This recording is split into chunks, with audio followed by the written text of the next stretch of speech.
Miks ta uuesti ilmub teie ellu? Sellepärast, et ta muretseb teie pärast. Ta ei saa öösiti teie pärast magada. Tal on mingisugused plaanid, ta kavatseb võib-olla raha koguda, et siis teid aidata. Võib-olla teil on vaja mingisugust rahalist abi. Ta tunneb teist ka väga suurt puudust.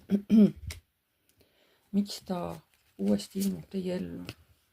Seepärast, et tema tunneb, et teie olete tema teine pool, et teie olete talle kõrgemalt poolt määratud.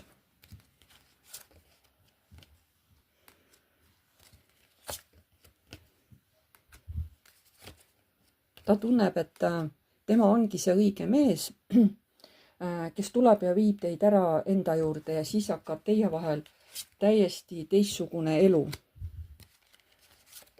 Praegu ta kaitseb ennast, praegu ta on oma mugavustsoonis, aga ta ütleb, et varsti ma teen plaanid valmis ja siis võtan sinuga ühendust või tulen sinu juurde. Näete, kui palju mehe kaarte tuleb välja. Et keiser ja mis ta tahab. Ta ütleb, ma praegu ei ütle oma plaane välja. Ma praegu ei räägi. Nii, miks ta uuesti ilmub teie ellu?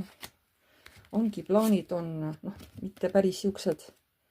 Nad ei ole halvad, aga ta ütleb, et ma ei taha kõiki oma plaane avalikustada, et äkki siis ei lähe täide. Öeldakse, et ärge oma plaanidest rääkige enne, kui need on juba täide läinud.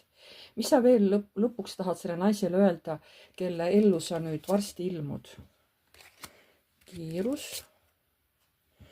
Väga igatseb, kurvastab. Oi, ja nii suur tõmme on teie suunas. Et ta ütleb, et ta varsti võtab ise teiega ühendust. Teie lihtsalt oodake.